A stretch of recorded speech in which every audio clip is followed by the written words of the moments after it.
A segunda lei da termodinâmica nos diz que tudo no universo tende para a desordem. E em sistemas complexos, o caos é a norma. Portanto, seria natural esperar que o universo fosse caótico.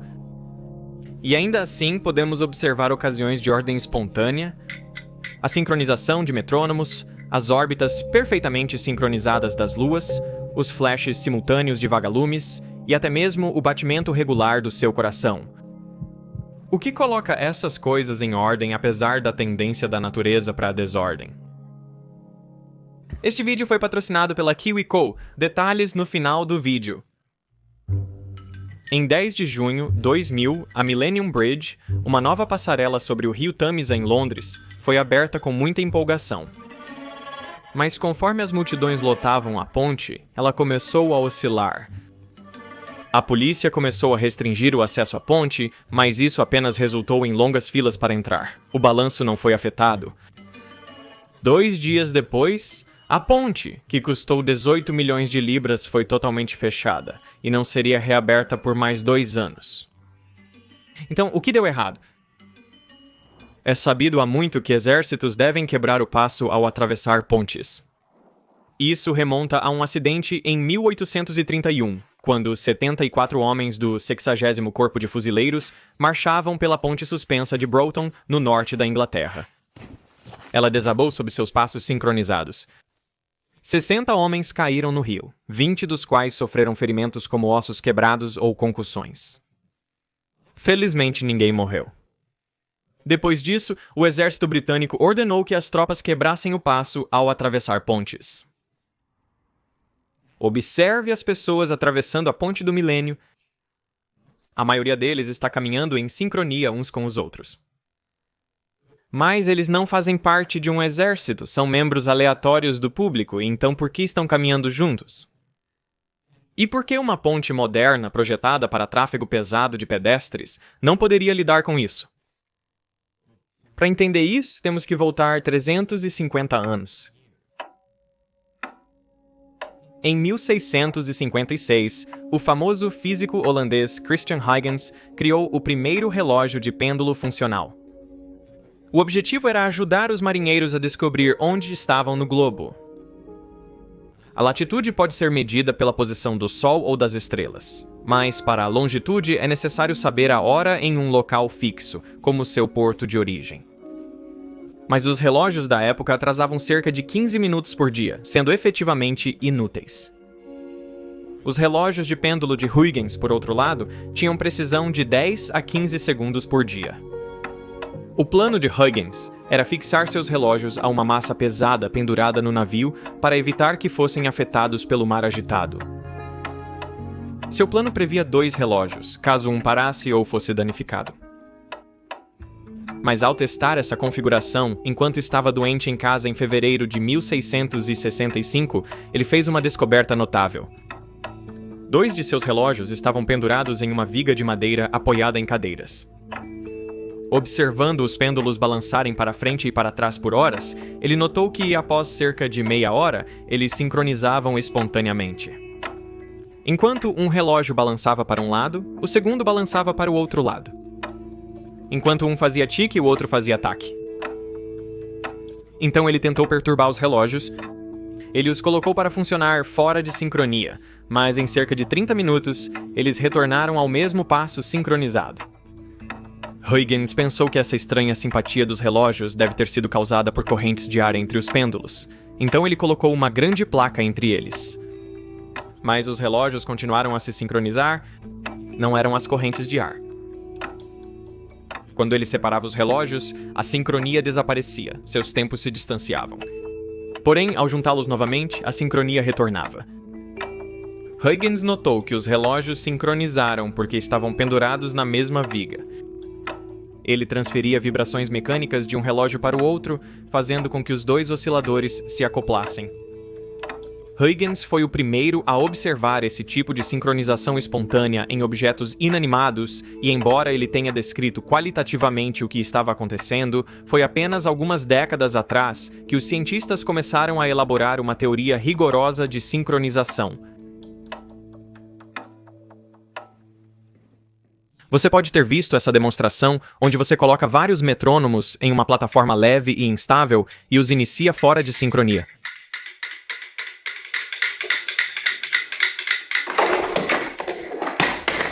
É mais complicado do que as pessoas fazem parecer. Quando você consegue fazer funcionar, é meio que mágico.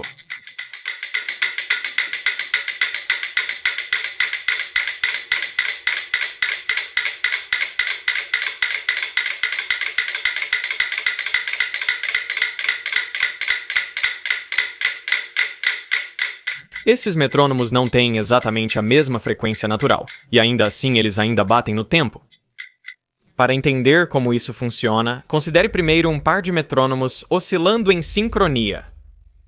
Quando as grandes massas aceleram para a esquerda, elas empurram a plataforma para a direita, e quando as massas aceleram para a direita, elas empurram para a esquerda. Assim, o centro de massa do sistema permanece aproximadamente no mesmo local. Se você iniciar um terceiro metrônomo fora de sincronia com os dois primeiros, o movimento da plataforma impulsiona a cada meio balanço, acelerando-o até que esteja em sincronia com os demais.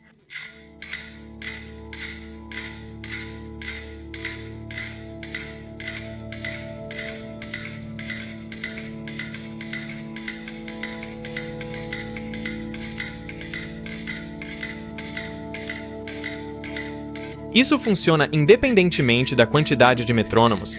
A plataforma vai para o lado em que a maioria estiver empurrando.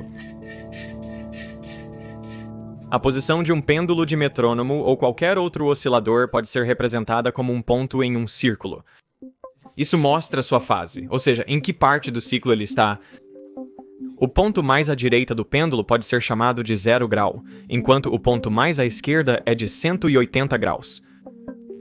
Conforme o pêndulo oscila, o ponto circula ao redor do círculo. Quanto maior a frequência do oscilador, mais rápido esse ponto circula. Isso representa dois metrônomos com frequências diferentes. E isso representa dois metrônomos com a mesma frequência, mas completamente fora de fase. Quando os metrônomos estão sincronizados em fase, seus pontos circulam juntos ao redor do círculo. Essa representação pode ilustrar um modelo matemático para o comportamento de sincronização observado. É chamado de modelo Kuramoto. Ele diz que a taxa com que cada ponto gira em torno do círculo é igual à sua frequência natural mais uma quantidade relacionada a quão longe ele está de todos os outros pontos. O tamanho deste termo é determinado pela força de acoplamento. Eu gosto de pensar nisso visualmente, imaginando pessoas correndo em uma pista. Imagine que você está correndo com seu amigo e ele pode ser mais rápido que você. Seu amigo diz, vamos lá, se mexa e apresse-se porque você está se arrastando, você está lento e está ficando para trás. Portanto, se você tiver força e esforço suficientes, e se o amigo for compreensivo o bastante para reduzir a velocidade, então o vínculo entre vocês é forte o suficiente para superar essa diferença natural no ritmo de corrida de cada um. Mas se vocês não são muito amigos, ou se você não consegue se esforçar o suficiente para se mover mais rápido, então a ligação não será forte o suficiente para superar essa diferença, e uma pessoa começará a ultrapassar a outra. Os vagalumes do Sudeste Asiático parecem ser bons amigos, pois sincronizam seus flashes. Embora cada um tenha sua própria frequência particular na qual gosta de piscar, eles se acoplam uns aos outros com força suficiente para que centenas, até milhares, possam piscar juntos no mesmo instante. Há uma ótima simulação disso feita por Nick Case. Você começa com vagalumes individuais fazendo o que fazem e então pode conectar a interação entre eles. No modelo Kuramoto, cada vagalume influencia todos os outros. Mas nesta simulação, um vagalume é afetado apenas pelos vizinhos. Se ele vê um flash por perto, ele adianta um pouco o seu relógio interno para que ele pisque mais cedo do que teria piscado de outra forma. O que é notável nisso é que, mesmo que as interações sejam pequenas e de curto alcance, com o tempo você pode ver ondas viajando por todos os vagalumes, e, eventualmente, todos eles estão piscando ao mesmo tempo. Ao aumentar a acoplagem, você pode esperar que o sistema gradualmente se sincronize cada vez mais. Porém, não é isso que ocorre na realidade. É como a água que não congela gradualmente conforme a temperatura diminui. É líquida enquanto a temperatura baixa, até que, em uma temperatura crítica, as moléculas mudam repentinamente de estado, tornando-se sólidas em vez de líquidas. E isso é uma espécie de versão no tempo em vez de espaço da mesma coisa. Elas meio que travam suas fases no tempo, uma vez que você ultrapassa um nível crítico de acoplamento. E nesse ponto, a espécie de cristalização no tempo é o fenômeno que chamamos de sincronização. Plateia em Budapeste aplaude após a apresentação. Mas o que acontece a seguir é completamente espontâneo. Eles não estão sendo instruídos por ninguém. Veja se você consegue identificar a transição de fase.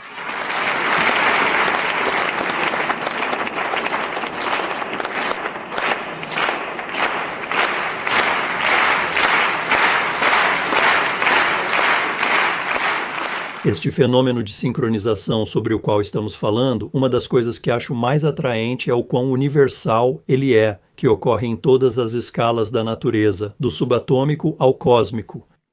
Ele usa todos os canais de comunicação que a natureza já inventou, desde interações gravitacionais, elétricas, químicas, mecânicas, quero dizer, você nomeia. A natureza utiliza todas as formas possíveis de influência mútua para sincronizar as coisas. Pegue nossa própria Lua, por exemplo. Nós só vemos um lado dela porque ela gira em seu eixo exatamente uma vez, para cada vez que ela circula a Terra. Dizemos que ela está presa pela maré à Terra, e este é um efeito comum. No Sistema Solar existem 34 luas presas pela maré ao seu planeta. Isso acontece mais ou menos assim.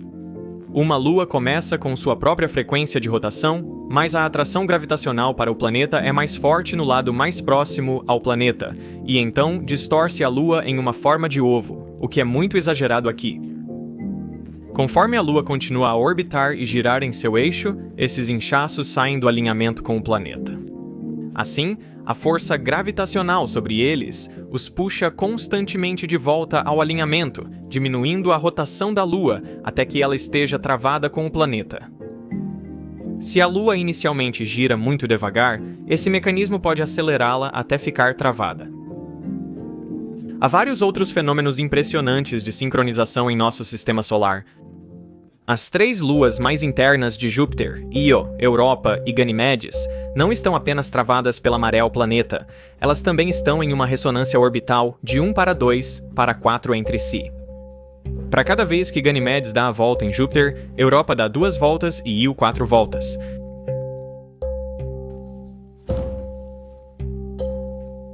Na década de 50, alguns químicos russos foram em busca de uma reação química que oscilasse como um análogo químico de um pêndulo.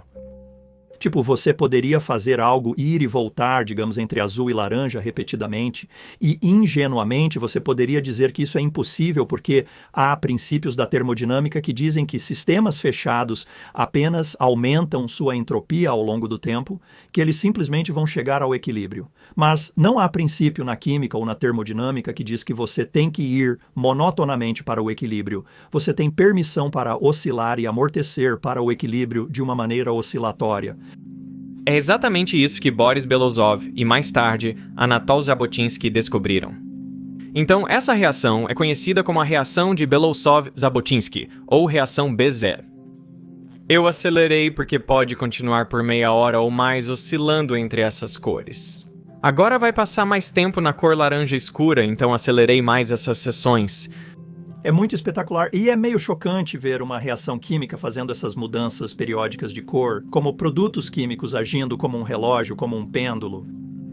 Então, a reação agitada tem a vantagem de que você realmente tem uma noção da coletividade, de, sabe, eu não sei, 4 trilhões de moléculas, o número de Avogadro de moléculas, todas fazendo a mesma coisa ao mesmo tempo. Por outro lado, se você não agitar, se você apenas colocar como uma placa de Petri da reação Bézier, você pode ver algo ainda mais incrível, eu acho, que é que você pode ver ondas espirais de cor ou padrões-alvo expandindo círculos de cor, movendo-se através do líquido. É importante ressaltar que o líquido em si não está em movimento, não é como observar ondulações em um lago. Mas o que não está parado são as concentrações químicas. Você pode ver essas ondas azuis na reação Bézier, que são ondas químicas, não ondas de água, e que apenas se propagam e se movem a uma velocidade constante e ou podem parecer uma espiral que apenas cresce e gira ao redor.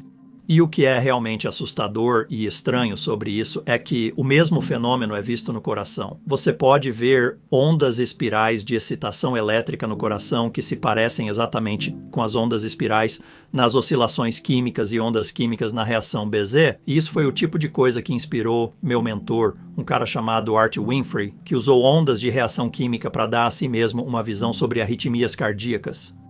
Você pode ter ouvido falar da arritmia mais mortal que pode te matar em minutos, as arritmias ventriculares, principalmente a fibrilação ventricular.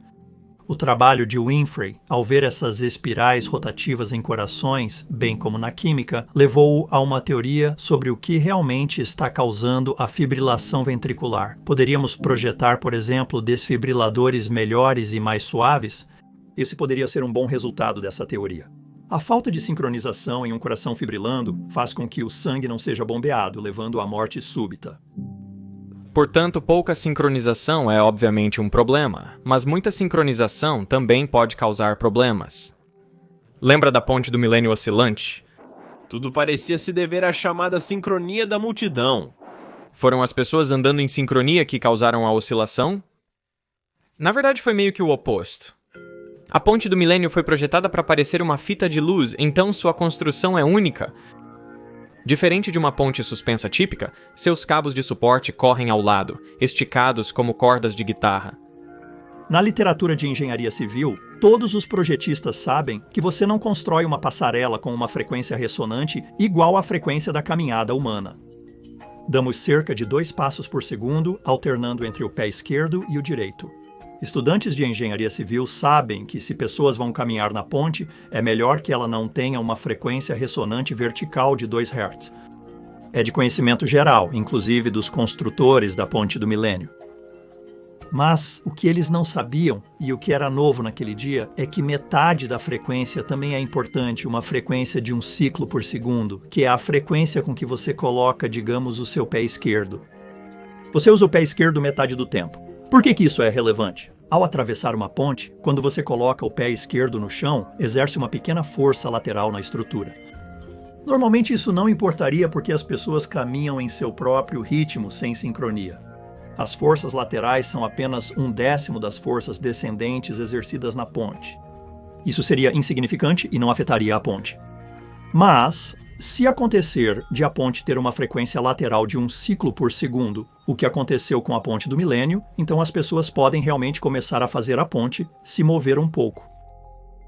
Depois que a ponte foi fechada, os engenheiros fizeram seus colegas atravessá-la em números crescentes, enquanto mediam sua aceleração. Com 50 pessoas na ponte havia muito pouco movimento. Com 100, as vibrações mal haviam aumentado.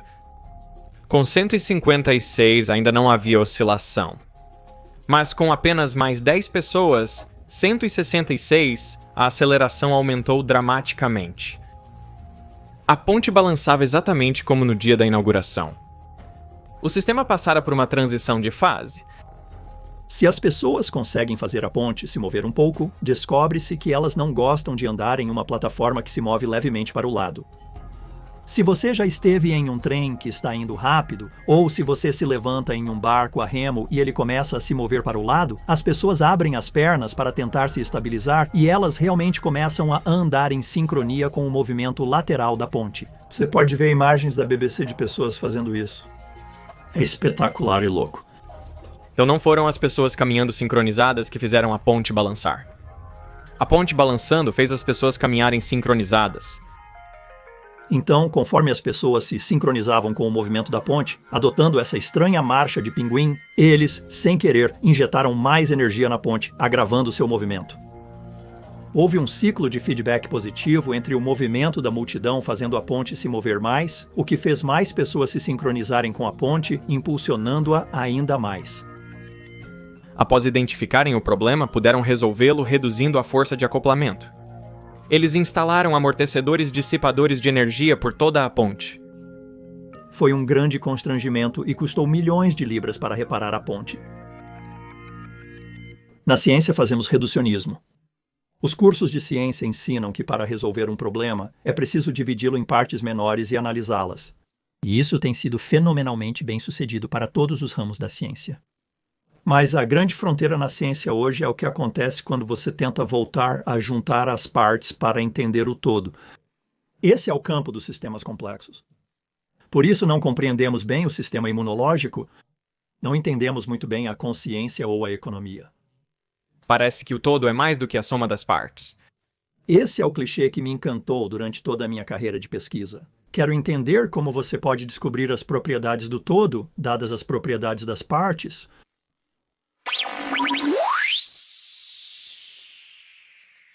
Este vídeo foi patrocinado pela KiwiCo, que cria projetos práticos incríveis para crianças.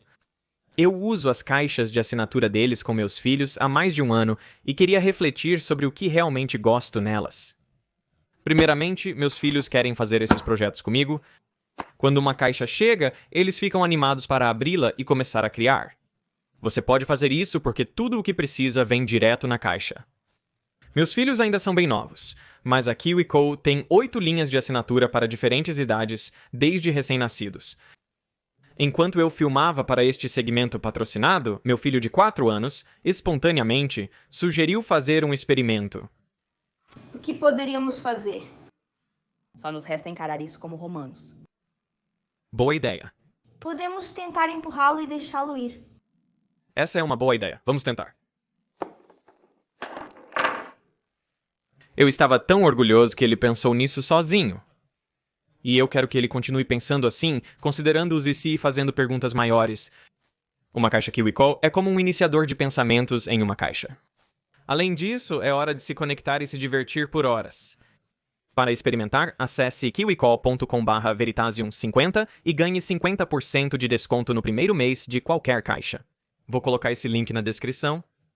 Agradeço a KiwiCo por patrocinar o Veritasium e a você por assistir.